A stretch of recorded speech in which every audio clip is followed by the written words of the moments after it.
Kami menyelenggarakan uji emisi, jadi ini bukan kok untuk punishment, bukan. Tapi intinya mari kita jaga bersama kualitas udara dengan cara memelihara kendaraan supaya emisinya bagus. Kendaraan-kendaraan tipe ini dan baru 3 tahun ya, misalkan seperti itu ya, ternyata emisinya cukup tinggi dan nggak cocok untuk misalkan bahan bakar tipe ini dan tipe ini. program penghijauan itu menjadi kunci. Ya. Bu Intan sih, saya mau nanya misalnya nih ketika saya uji emisi ternyata dinyatakan tidak lulus nih. Habis itu saya harus ngapain nih Bu Intan?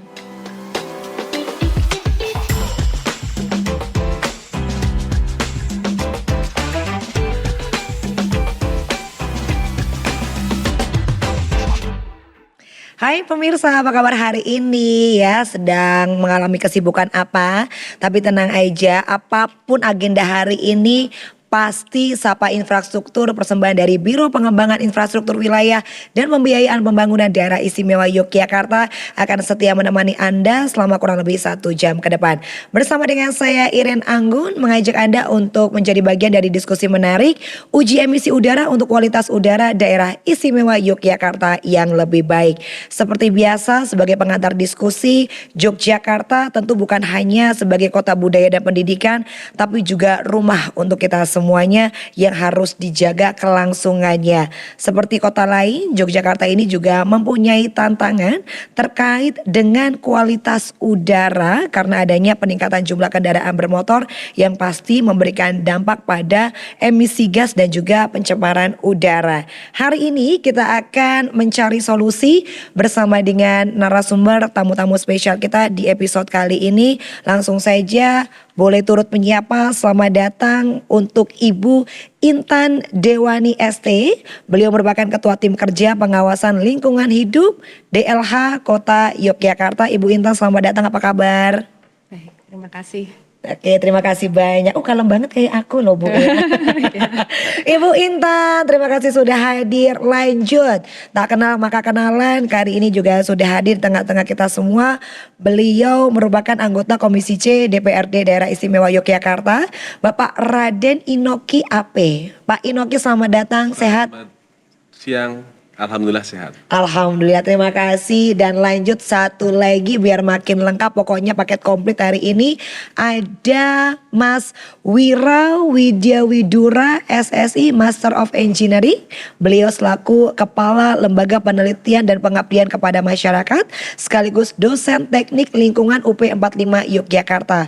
Ini kayaknya Mas Wira lebih cocok kayaknya ya. Mas Wira apa kabar?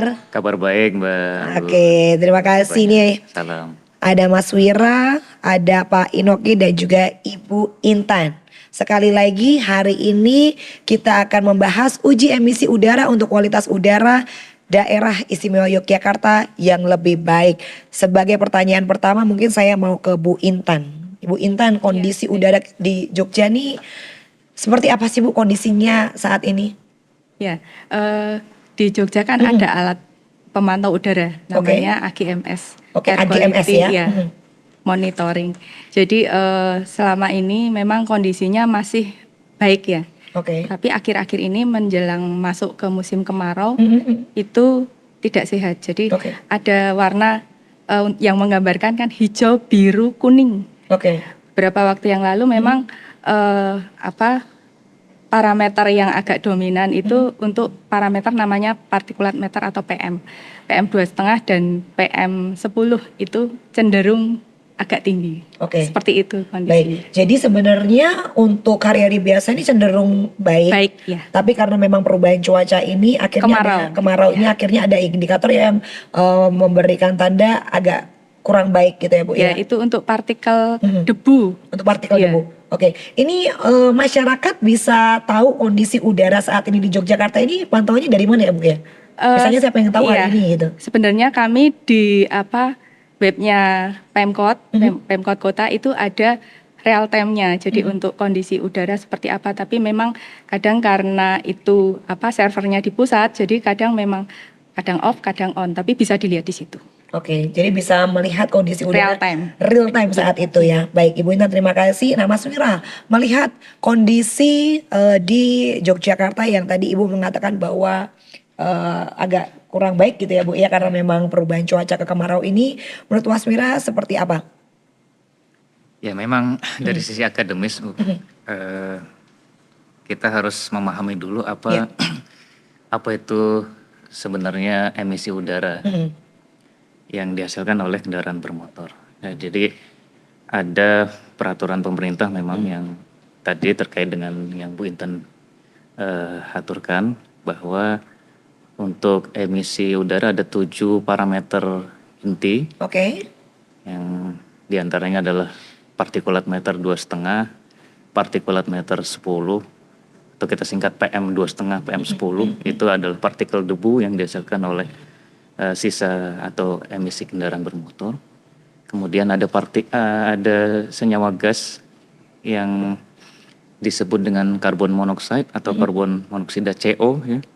Kemudian ada SOX, NOX, kemudian ada ozon dan terakhir adalah hidrokarbon. Jadi apabila pada saat uji kendaraan bermotor itu pada saat pengujian di atas baku mutu itu akan menimbulkan dampak namanya apa Bu yang tadi Bu Intan bilang warna itu indeks ya, ada namanya indeks konversi untuk tadi senyawa-senyawa atau parameter emisi tadi dikonversi menjadi indeks kualitas udara ya Bu ya. Oke. ISPU. Itu nanti kalau misalkan antara range 0 sampai 50 dia masih baik. Jadi 50 sampai 100 dan Ada indikator angkanya ada ya, indikator Mas ya? angkanya ya. Nah, itu diindikasikan dengan warna. Warna hijau pertama Ibu ya kalau nggak salah ya. Hijau, kemudian biru, nanti paling terakhir adalah merah. Nah, hal ini yang harus kami sebagai akademisi membantu pemerintah daerah khususnya Yogyakarta, Bapak Ibu sekalian, untuk mensosialisasikan tentang tadi apa sih sebenarnya emisi kendaraan bermotor itu seperti apa, bahayanya seperti apa, bagaimana kalau dia itu melebihi baku mutu dan bagaimana mengkonversinya tadi, cara mengkonversi menjadi oh ini loh hijau itu masih bagus apa enggak sebenarnya. Kalau merah kita harus ngapain ini? Kalau misalnya Iya, betul. indikatornya merah. Nah, jadi kami khususnya kami di tim LPPM sendiri di kampus dan bekerja sama dengan kampus-kampus serta dinas-dinas atau OPD terkait, bahkan nanti rencana akan sounding juga ke DPRD Pak ya, bila dikasih izin waktunya. Barangkali kami dari pihak akademisi membantu untuk mensosialisasikan hal tersebut yang pertama ke masyarakat. Agar masyarakat tahu bahwa pentingnya untuk uji emisi itu seperti apa. Itu yang pertama. Yang kedua adalah dalam hal riset-riset terkait pereduksian emisi gas buang. Jadi kami bekerja sama dengan Kemenristek Dikti karena memang setiap tahunnya ada usulan untuk penelitian di bidangnya masing-masing. Nah, kalau saya khususnya untuk masalah material maju, namanya graphene oxide, alhamdulillah dapat pendanaan juga dari Kemenristek Dikti. Kemenristek Saintek namanya sekarang. Ya, itu untuk penelitian awal mengenai graphene oxide atau nanti bisa digunakan untuk materialnya digunakan untuk penjerap emisi gas rumah kaca. Ya, salah satunya manfaatnya seperti itu. Jadi selain sosialisasi tadi kita juga mengadakan riset. Nah, nanti kalau sudah berhasil risetnya ada jangka panjang, jangka menengah, nanti baru bisa diterapkan ke masyarakat sekitar. Oke, Seperti itu. jadi ini sedang ada misi khusus untuk datang ke masyarakat, memberikan informasi Iya. terkait dengan dampak-dampak begitu ya dengan uji emisi ini. Kalau misalnya ada indikator hijau harus ngapain, Iya. biru harus ngapain, merah harus ngapain. Nah ini kayaknya penting sekali, nanti akan kita bahas gitu ya. Iya. Terima kasih untuk Mas Wira. Kita ke Pak Inoki. Pak Inoki, ini kan menarik sekali ya. Kalau kita lihat Yogyakarta itu semakin hari kan nggak semakin sepi ya Pak, semakin ramai gitu. Karena menjadi salah satu idola. Nah ini kira-kira kalau menurut Pak Inoki sendiri sebagai warga Yogyakarta kita harus ngapain nih Pak dengan adanya isu lingkungan lain yang saat ini sedang gencar kita dengar? Iya. Ya kita senang ya DIY ini menjadi kunjungan wisata sehingga mungkin juga aplikasinya termasuk emisi udara kemudian kurang baik tadi disampaikan oleh Ibu Intan. Tapi bahwa ini harus kita cegah bersama. Jadi kita kendalikan, kita cegah, kita kendalikan. Termasuk dengan penggunaan tadi teknologi yang sudah digagas dari Mas Wira bersama teman-teman LPPM yang nanti kita gunakan. Kemudian uji emisi yang kendaraan bermotor ya terutama ini juga harus kita tingkatkan intensitasnya. Jadi kalau mobil angkutan itu biasanya 6 bulan sekali mereka melakukan uji emisi. Nah, motor dan kendaraan pribadi itu belum ada aturan yang kemudian memaksa pemilik untuk melakukan uji emisi. Nah, sehingga di tahun kemarin Dela juga sering melakukan uji emisi gratis di jalan-jalan. Nah, itu yang saya kira yang perlu kemudian dilakukan sekaligus tadi ditekankan oleh Mas Wira soal sosialisasi. Jadi sosialisasi itu bukan kemudian hanya dilakukan di gedung, di pertemuan enggak, tapi dalam aksi langsung yang sudah dilakukan oleh DLH. Di jalan kemudian semua pengendara dilakukan tes emisi, sekaligus kemudian diberikan pemahaman di situ. Apa bahayanya, apa kemudian kenapa kita harus menjaga lingkungan, menjaga kualitas udara, itu yang kemudian harus dilakukan. Termasuk kemudian saat ini daerah juga memperbanyak penghijauan di Yogyakarta melalui program Jogja Hijau dan seterusnya, ada kampung iklim dan seterusnya. Itu dalam rangka juga menjaga baku mutu udara di Yogyakarta supaya tetap nyaman, tetap sehat untuk kita hirup udara ini. Gitu.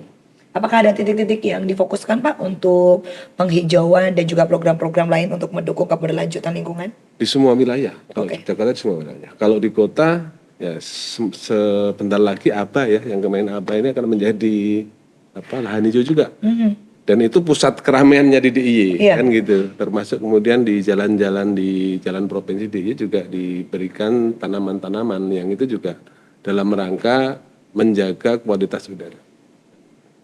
Oke, baik. Terima kasih banyak. Saya beralih lagi ke Bu Intan.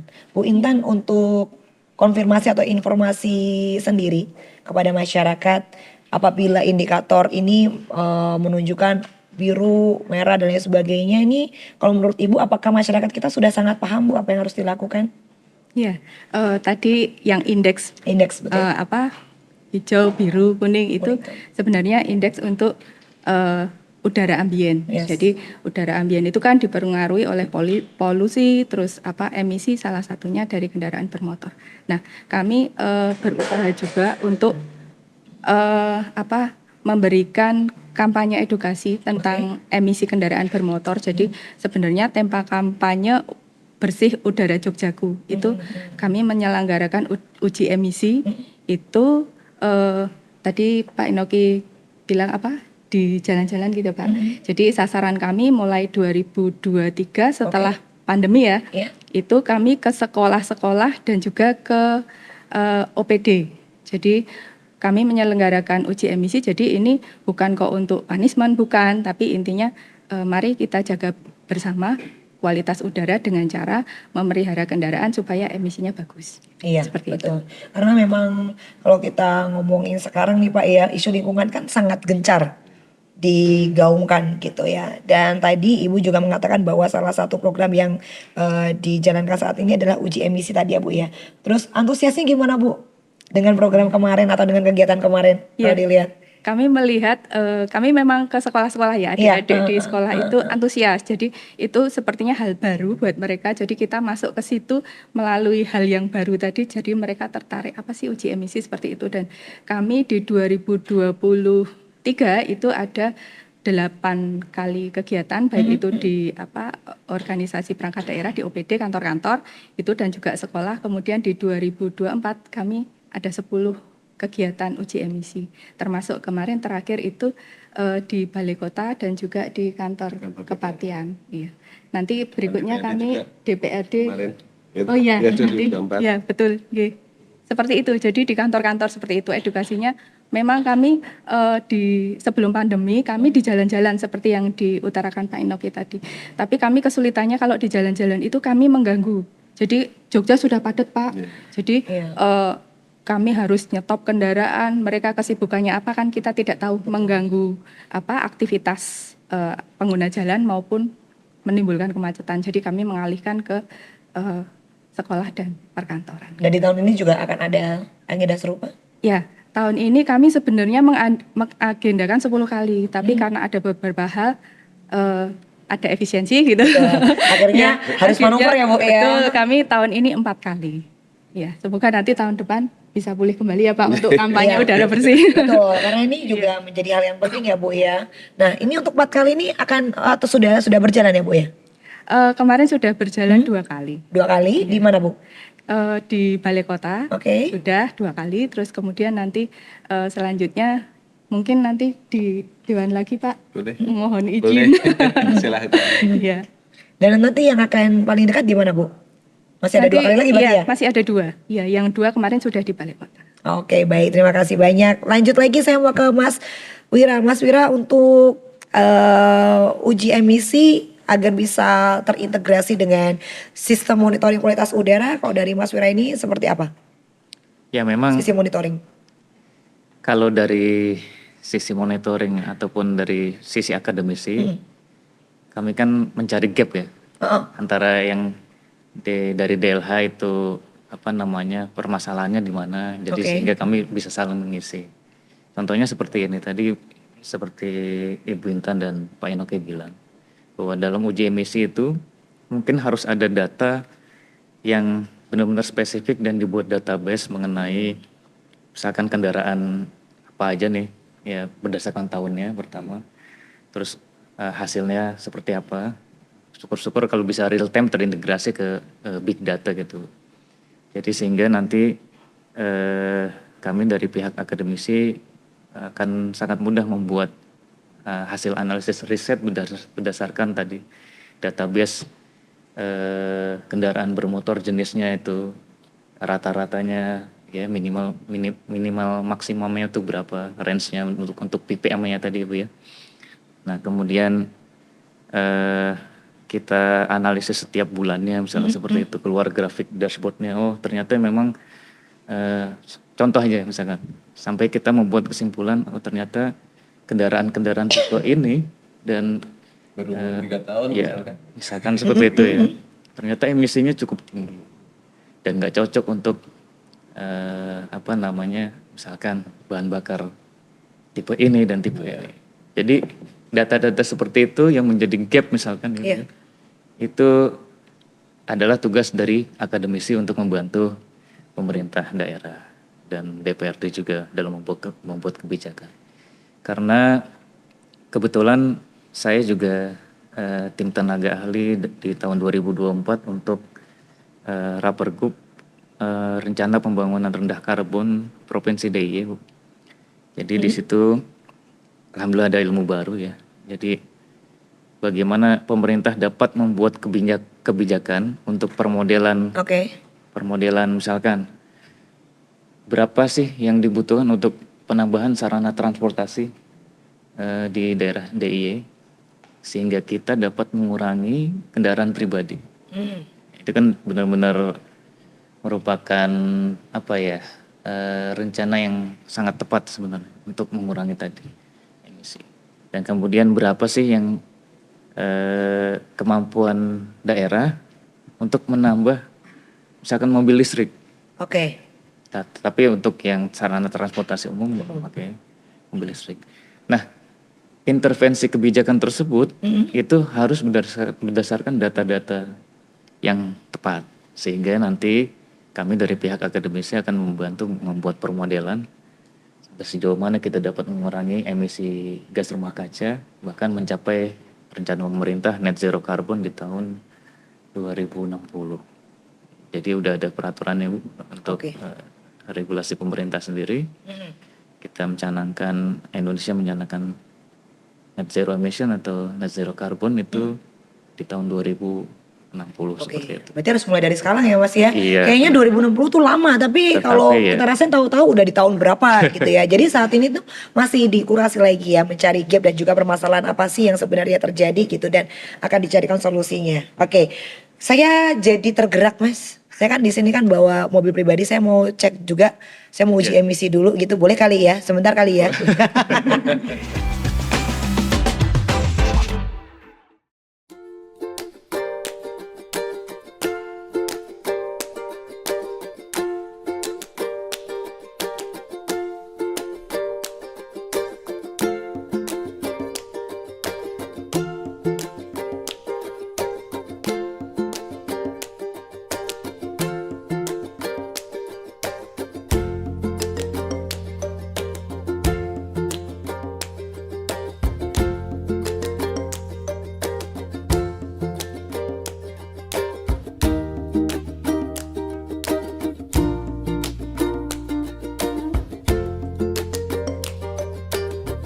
Pada hari ini kami Biro Pengembangan Infrastruktur Wilayah dan Pembiayaan Pembangunan Sekda DIY melakukan penegasan kembali pada 10 aspek fakta integritas yang merupakan komitmen kami di dalam melaksanakan pekerjaan, dalam melaksanakan tugas pokok dan fungsi kami.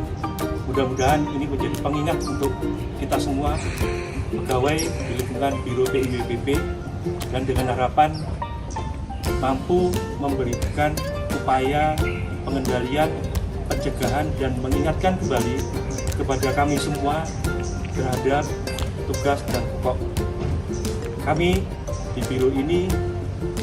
Semoga mampu memberikan manfaat kepada masyarakat. Terima kasih.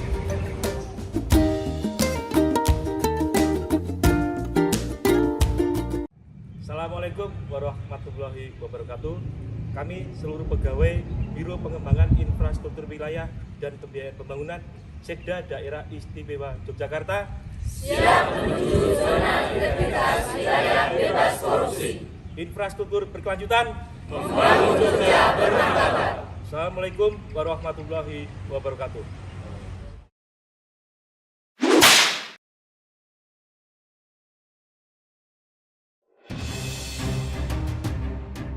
Kami Biro Pengembangan Infrastruktur Wilayah dan Pembiayaan Pembangunan Sekda Daerah Istimewa Yogyakarta yang memiliki tugas dan fungsi menyusun kebijakan pengembangan infrastruktur wilayah dan pembiayaan pembangunan dan pengadaan barang dan jasa berkomitmen untuk selalu menolak korupsi. Tolak korupsi!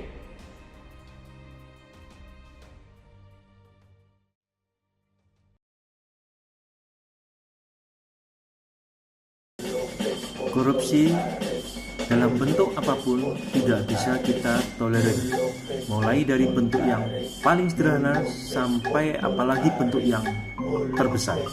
Sesungguhnya semuanya akan merusak diri kita, merusak masyarakat kita, merusak negeri tercinta ini. Jauhkan korupsi dari lingkungan kita.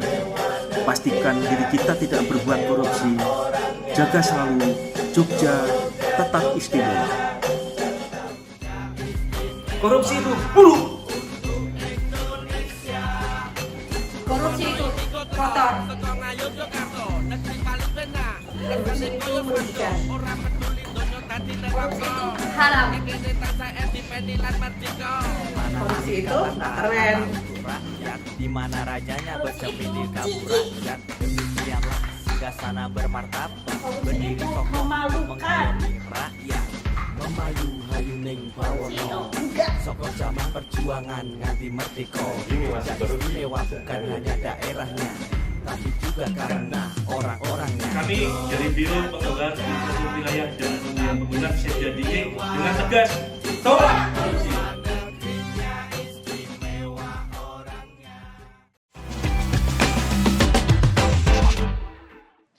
Alhamdulillah Pak, habis uji emisi Pak, lulus Pak ya. Jadi aman toh Pak, kendaraan Hijau atau saya kuning? aman toh Pak. Hijau apa kuning? Abu-abu kayaknya tadi.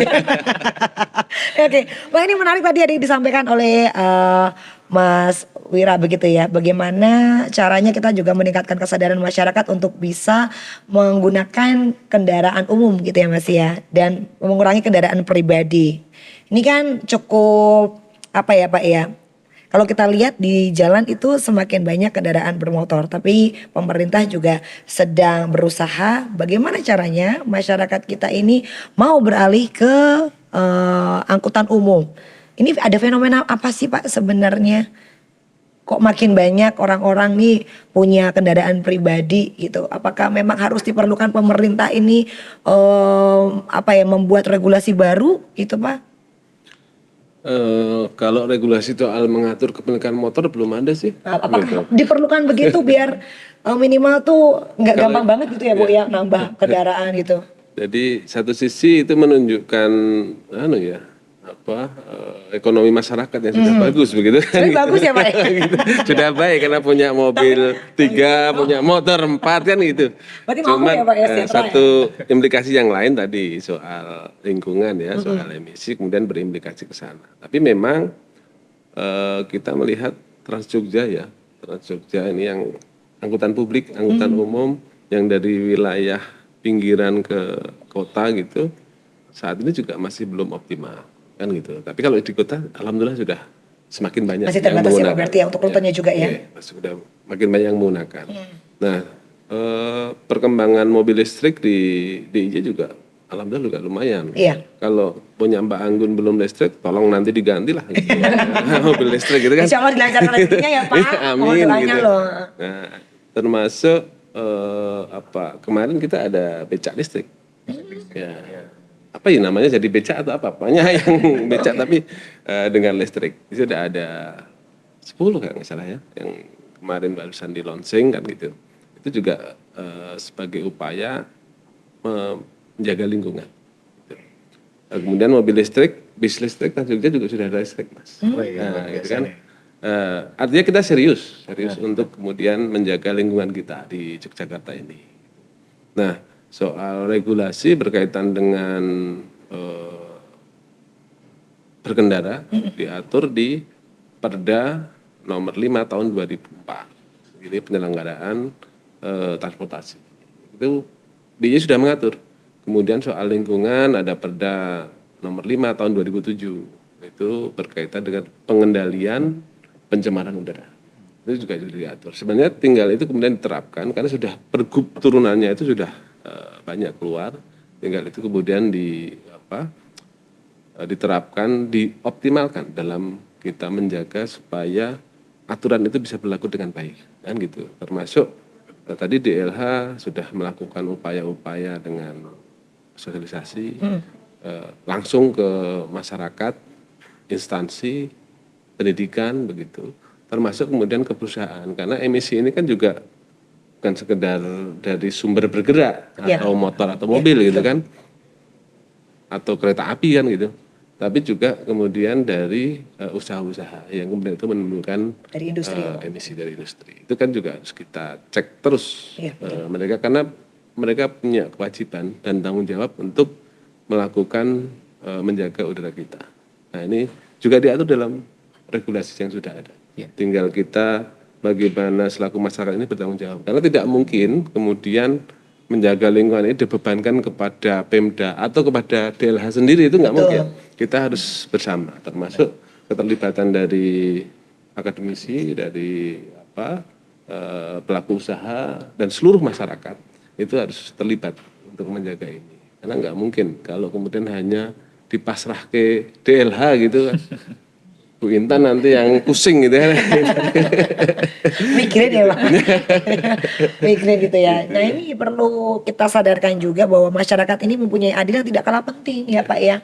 Ya karena namanya keberlangsungan lingkungan, betul yang tadi Pak Inoki sampaikan, tidak hanya tanggung jawab pemerintah, tapi juga kita bersama. Nah Bu Intan mungkin bisa diceritakan adakah concern khusus selama beberapa tahun ke depan dari DLH terkait dengan menjaga kualitas udara di Jogja agar terus membaik Bu? Adakah concern yang khusus? Ya, selain uji emisi kami juga ada upaya untuk pemantauan kualitas udara ambien. Jadi ada 4 sektor yang mewakili, ada transportasi, perkantoran, industri, kemudian satu lagi permukiman. Jadi kami menempatkan alat di situ untuk memantau. Ada satu namanya passive sampler, jadi kami tempatkan di situ selama 14 hari, baru nanti kami ambil di analisa di lab seperti itu. Tapi kami juga melakukan pemantauan yang bersifat insidentil, jadi selama 24 jam dengan alat yang berbeda, dengan manual aktif gitu. Jadi di situ nanti kami memperoleh data kualitas udara di Kota Jogja itu seperti apa, selain dari alat yang otomatis tadi AGMS, kami juga melakukan seperti itu. Oke, ini juga menjadi salah satu concern yang khusus gitu ya Bu ya, Iya. yang sedang digalakan saat ini gitu. Oke baik, nah ini Mas Wira, kalau tadi kan kita concern ke kendaraan bermotor, tadi Pak Inoki ini menarik, ada yang disampaikan terkait dengan ya, kalau kita ngomongin soal kualitas udara kan tidak hanya dari benda yang bergerak ya Pak ya, tapi juga dari aktivitas industri dan lain sebagainya. Kalau di Yogyakarta menurut Mas Wira sendiri kondisinya akan seperti apa? Ya memang berdasarkan turunan dari peraturan pemerintah sendiri, regulasi yang ada di Indonesia, bahwa setiap pemerintah daerah wajib menyetor namanya laporan inventarisasi gas rumah kaca. Bu.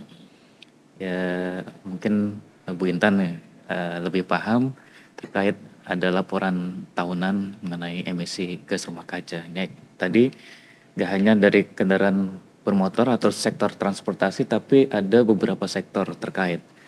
Yang pertama itu ada sektor namanya tadi ya pembakaran dari emisi kendaraan bermotor, kemudian industri energi seperti PLT batubara dan lain sebagainya, pembangkit ya. Itu yang sektor pertama. Yang kedua adalah pertama sektor energi, yang kedua adalah sektor industri, yang ketiga adalah sektor limbah, sampah dan limbah itu menghasilkan emisi yang sangat besar. Yang ada di contohnya yang ada di tempat pembuangan akhir atau TPA. Oke. Nah, itu menghasilkan gas metana yang sangat besar. Yang nilainya itu 21 kali dampaknya terhadap CO2 atau gas karbon dioksida. Nah, kemudian sektor berikutnya adalah sektor pertanian. Itu bisa dari pertanian biasa ya, padi, sawah, jagung dan lain sebagainya. Dan pertanian juga termasuk di dalamnya adalah peternakan. Nah, kalau peternakan ini khususnya peternakan sapi, kambing dan lain sebagainya, dia menghasilkan emisi juga ternyata. Emisinya yang tadi yang paling besar adalah gas metana dari, mohon maaf ini kotoran hewan yang pengusaha atau secara peternak juga terbuka. pasti tahu lah ya masalah kayak gitu ya harusnya. Nah itu juga tetap dipantau oleh pemerintah daerah juga. Dan itu memang kewajiban dari pihak akademisi membantu untuk menginventarisasikan juga. Yang terakhir ini yang paling penting, yaitu sektor AVOLO. Yaitu AVOLO itu land use dan forestry. Nah, kita satu-satunya harapan terbesar kita tadi Pak Inoki bilang adalah taman kota ataupun penghijauan. Itu salah satu harapan terbesar kita untuk mengurangi dampak dari emisi. Yang paling dapat menyerap gas rumah kaca atau emisi dari tadi beberapa sektor tadi adalah penghijauan, nggak ada lain. Karena dengan kita memakai teknologi apapun, ya, walaupun sudah bersih, tetap ada sisanya, apalagi diakumulasi satu negara, belum satu dunia. Oleh karena itu ada namanya penjualan carbon trading. Saking pentingnya itu, ya Indonesia termasuk di dalamnya yang sudah menjalin kerjasama dengan pemerintah luar negeri untuk bekerja sama bagaimana mengurangi dampak emisi melalui konservasi atau penghijauan. Nah, kami di tahun ini alhamdulillah dengan bekerja sama dengan pemerintah kota, kemarin sudah diteken oleh Pak Wali Kota, itu mengadakan kampung tematik. Apa tuh? Kampung tematik yaitu kerjasama semua kampung-kampung di kota dengan universitas di seluruh Yogyakarta dengan pemerintah kota Yogyakarta. Tadi kampung apa Mas? Maaf. Kampung tematik. Kampung tematik. Iya, kampung tematik yaitu nanti setiap kampus punya program unggulan masing-masing. Ya, tetapi program unggulan utamanya adalah pengelolaan sampah yang sudah diwajibkan oleh Pak Wali Kota.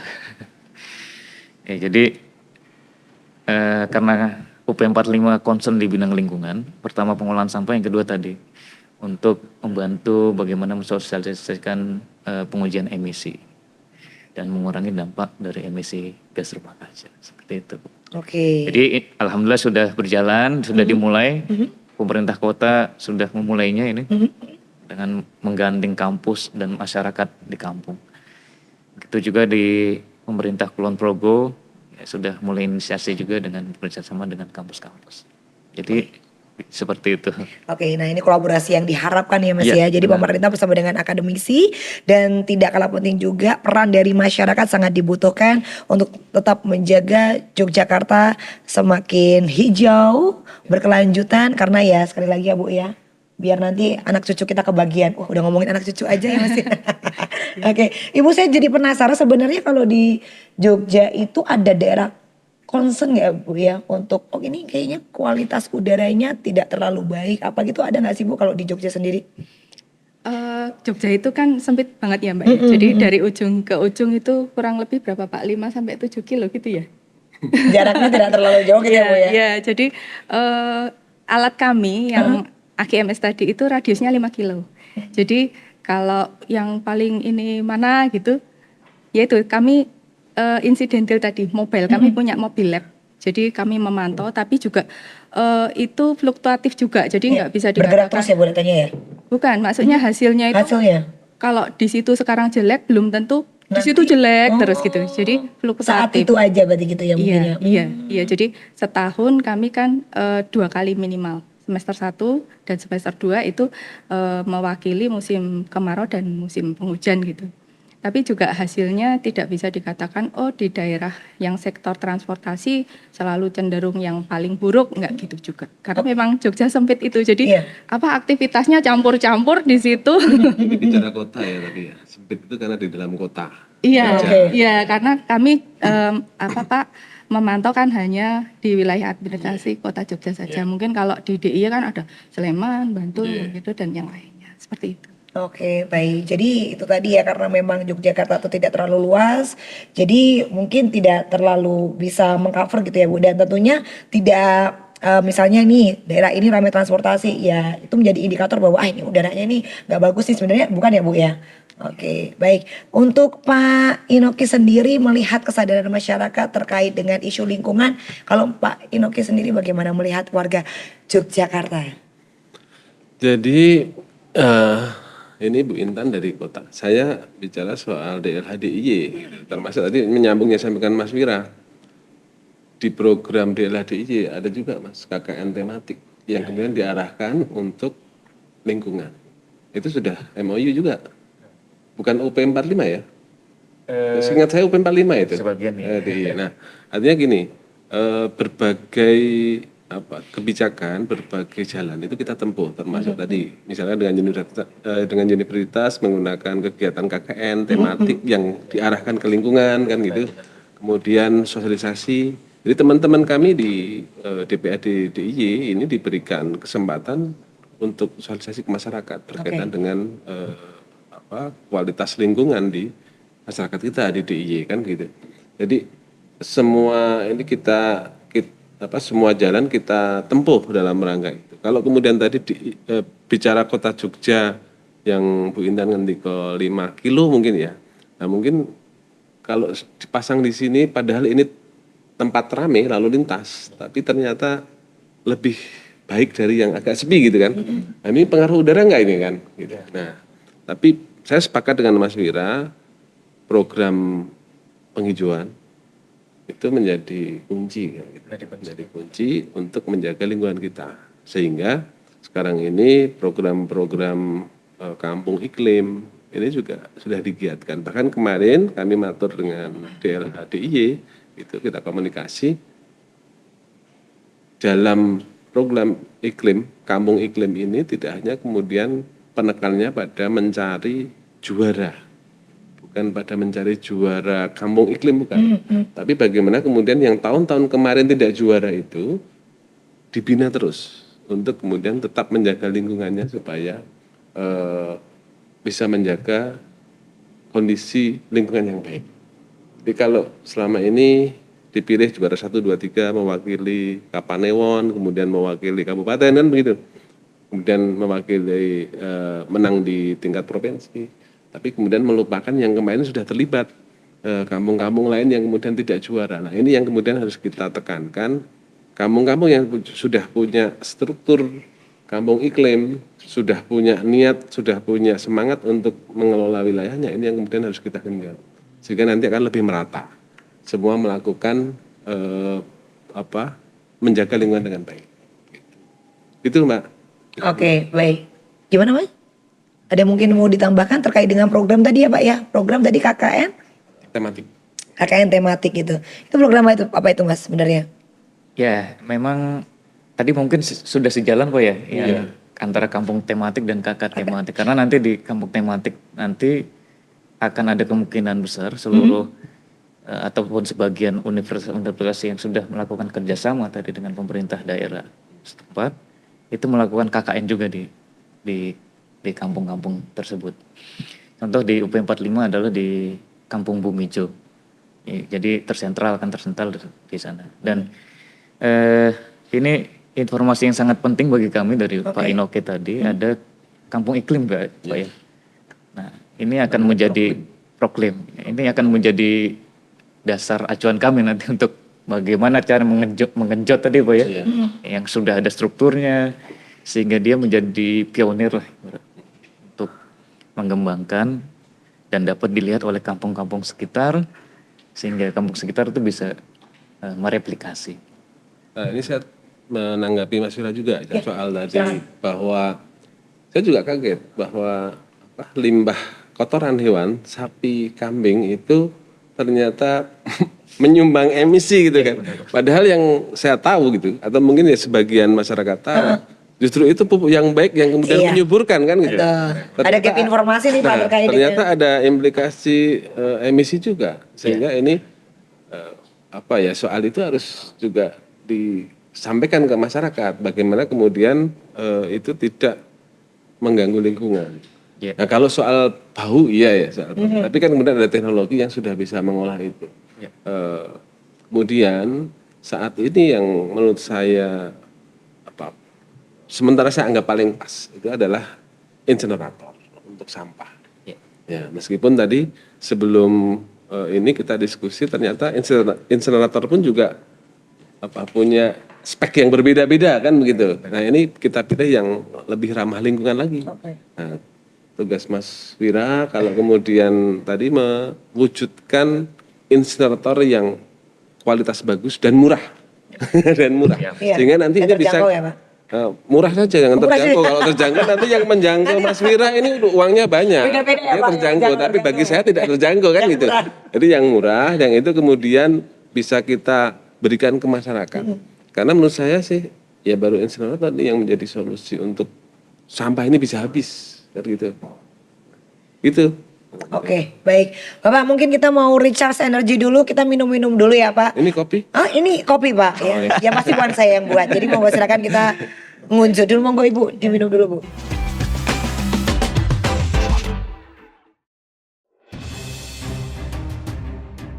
Kami Biro Pengembangan Infrastruktur Wilayah dan Pembiayaan Pembangunan Seda Daerah Istimewa Yogyakarta yang memiliki tugas dan fungsi menyusun kebijakan pengembangan infrastruktur wilayah dan pembiayaan pembangunan dan pengadaan barang dan jasa berkomitmen untuk selalu menolak korupsi. Tolak korupsi!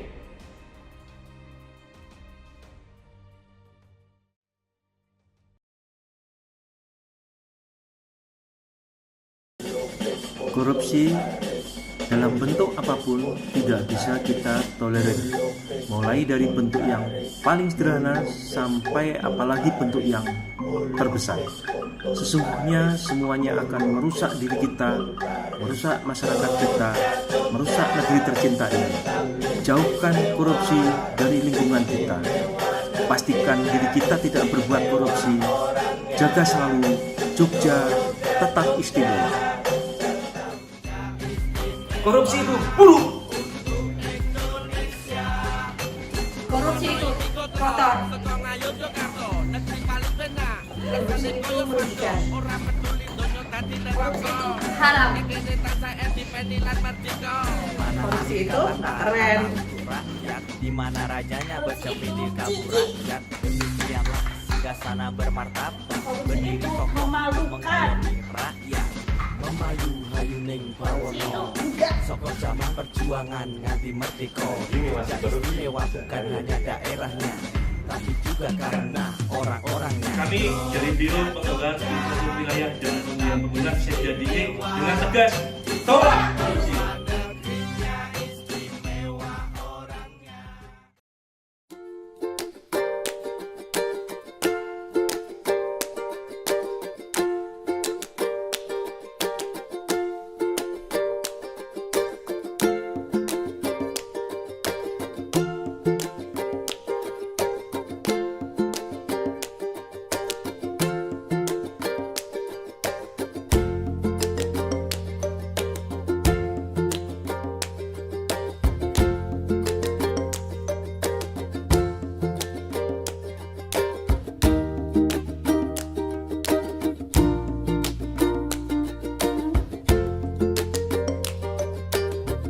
Pada hari ini kami Biro Pengembangan Infrastruktur Wilayah dan Pembiayaan Pembangunan Seda DIY melakukan penegasan kembali pada 10 aspek fakta integritas yang merupakan komitmen kami di dalam melaksanakan pekerjaan, dalam melaksanakan tugas pokok dan fungsi kami.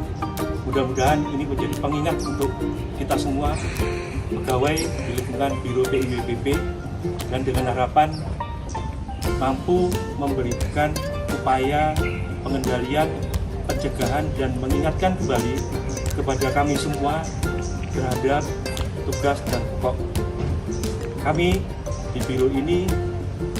Semoga mampu memberikan manfaat kepada masyarakat. Terima kasih.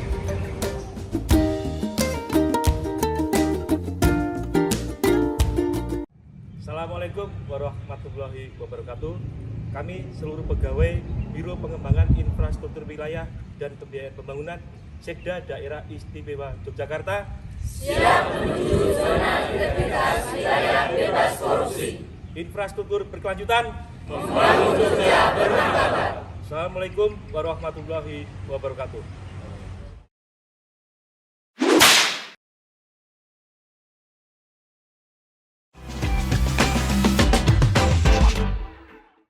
Bu Intan sih, saya mau nanya misalnya nih ketika saya uji emisi ternyata dinyatakan tidak lulus nih.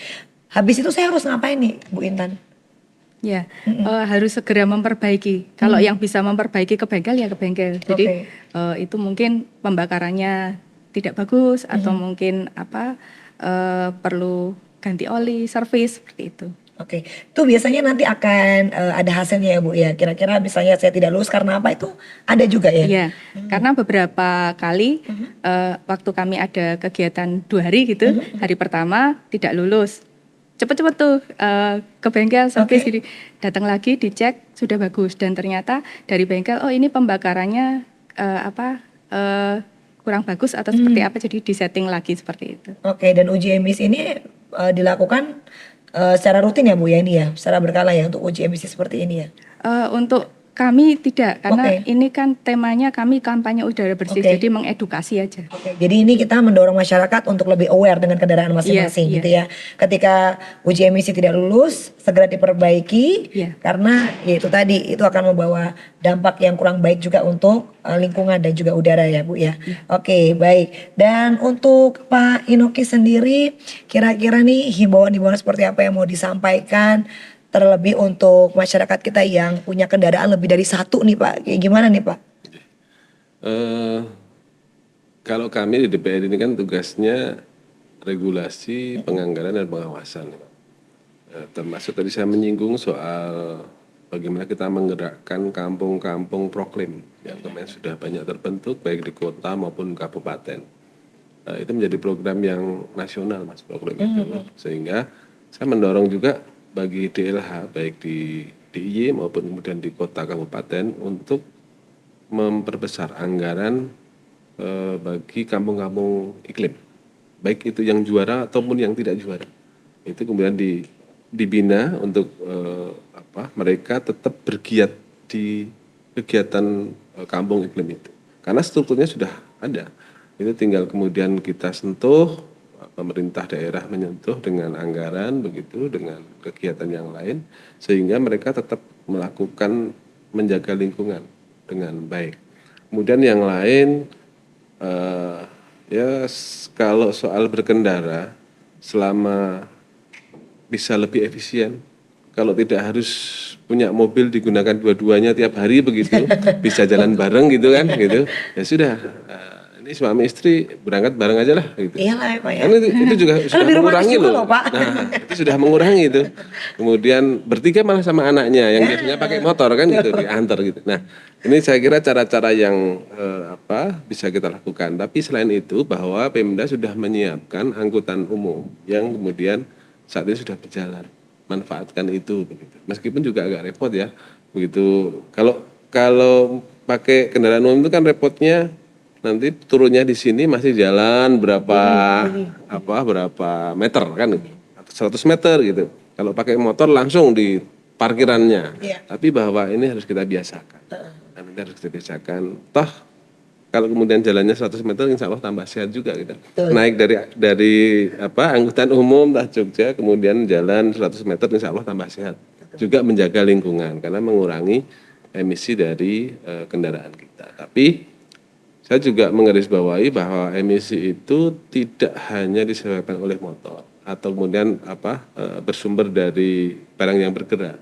Nah, perusahaan-perusahaan yang kemudian di bidang industri ini juga harus kita aware ya, pantau terus, termasuk kemudian kita ajak bertanggung jawab semuanya, baik kami di Pemda, baik DIY maupun kota ya Bu ya, Bu Intan, kemudian para pengusaha, masyarakat secara umum ini harus terlibat aktif untuk menjaga, dan ini bisa dilakukan dengan keterlibatan semua termasuk Mas Wira sudah melakukan edukasi, membuat program-program, tapi saya menggarisbawahi ya nanti outputnya adalah produk yang bermanfaat bagi masyarakat dan murah.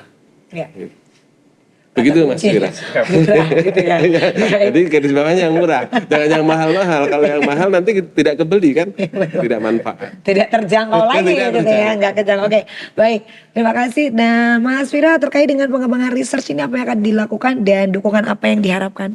Ya, ini menindaklanjuti Pak Inoki tadi. Kebetulan untuk pendanaan riset tersebut murah, Pak. Kami butuh outputnya yang memang teknologi tepat guna, ya, yang nanti murah dan bisa bermanfaat bagi masyarakat. Tidak hanya dari segi emisi dari kendaraan bermotor seperti itu, tapi dari seperti yang sudah saya paparkan tadi, dari sektor-sektor lain. Tadi seperti ada industri pertanian. Yang paling penting terakhir adalah edukasi terkait pembangunan hijau, yaitu penanaman pohon yang benar-benar pohon itu bibitnya itu memang nanti potensial untuk menyerap gas-gas rumah kaca atau yang gas-gas emisi dari kendaraan bermotor dan lain sebagainya. Itu yang pertama dari sisi riset. Yang kedua adalah dari sisi pengabdian kepada masyarakat.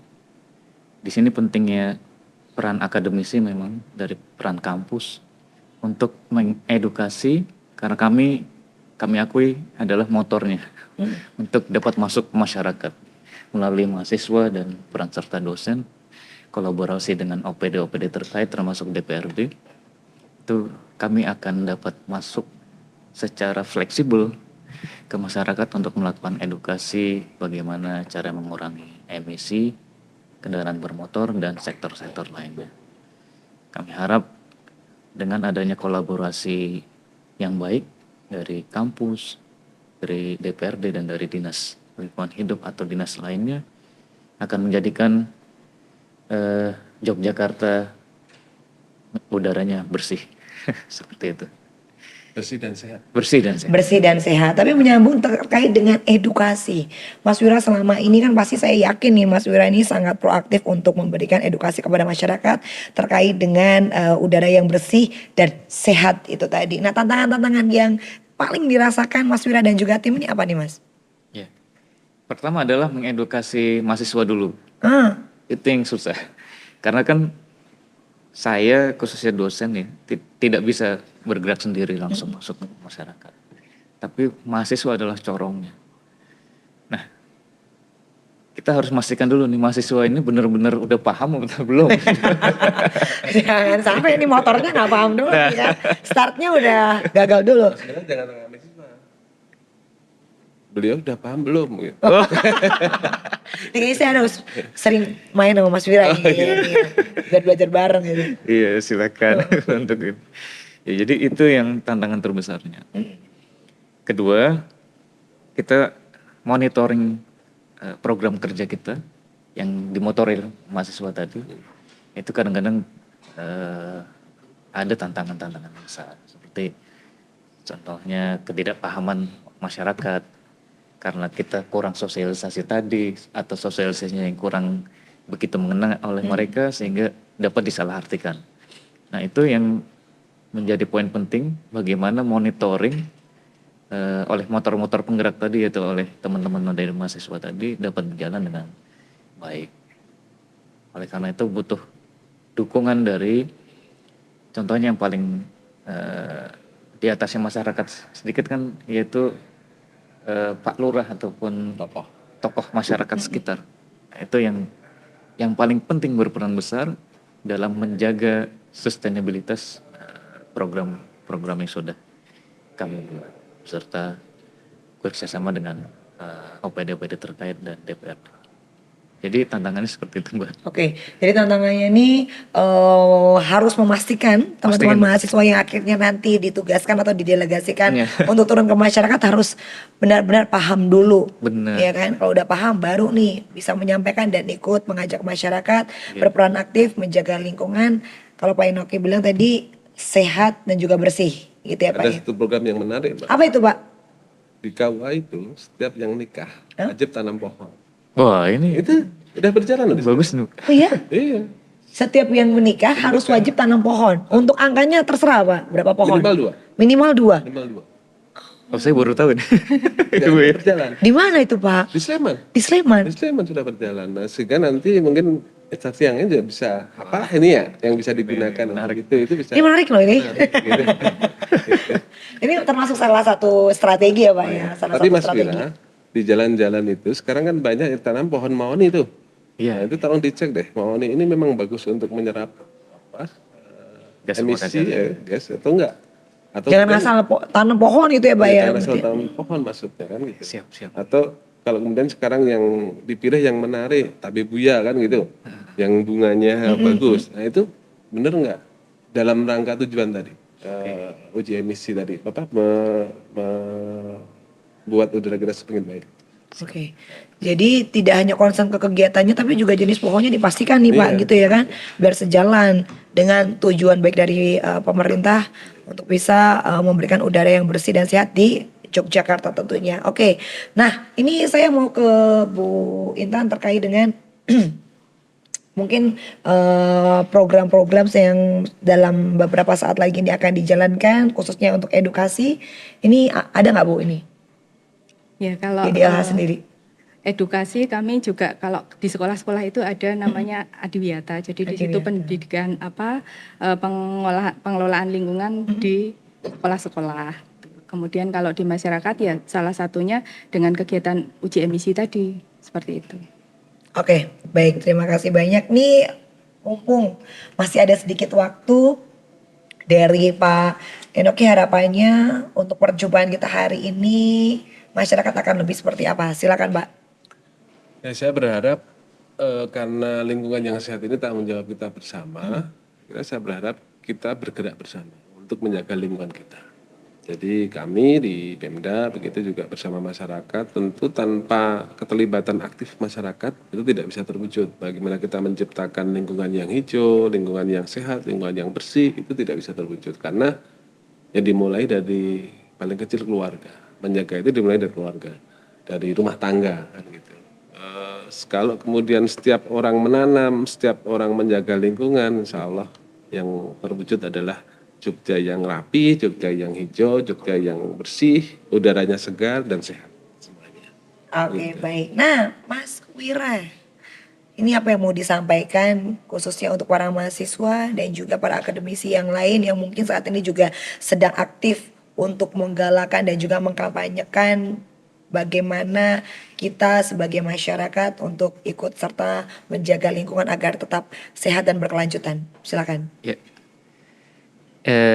Kami sangat berharap dari seluruh masyarakat akademisi dapat berperan serta aktif, termasuk diri saya pribadi ya, itu untuk berkolaborasi dengan sepakat tadi dengan Pak Eno, dengan masyarakat, kemudian dengan instansi-instansi terkait untuk dapat memberikan edukasi seperti Bu Intan bilang tadi, gak hanya ke masyarakat di kampung, bahkan di sekolah-sekolah dengan adanya sekolah Adiwiyata dan lain sebagainya. Dan bagaimana caranya kami di para pendidik ini dapat memberi basic pengetahuan dulu bagi mahasiswa kami untuk dapat mereka bergerak dan dapat berperan aktif ke masyarakat, turun terjun langsung ke lapangan sesuai dengan ilmunya masing-masing, tetapi tetap satu payung, yaitu menuju DIY yang bersih dan sehat. Seperti itu. Oke, baik. Terima kasih, kita berikan tepuk tangan dulu untuk tamu-tamu spesial kita hari ini, dan semoga apa yang kita sampaikan di awal bahwa Yogyakarta tidak hanya sebagai kota pariwisata, sebagai kota pendidikan, tapi juga rumah untuk kita semua yang harus dijaga kebersihannya, betul ya Pak ya. Kalau kita lihat rumah kita bersih kan seneng ya, bikin suasananya juga makin adem dan juga sehat gitu. Dan Mas Wira, terima kasih banyak untuk edukasi, himbauan dan update yang sudah diberikan. Pak Enoki, terima kasih banyak. Sama Mbak. Hari ini sangat bermanfaat untuk kita dan semoga yang menyaksikan ikut tergerak.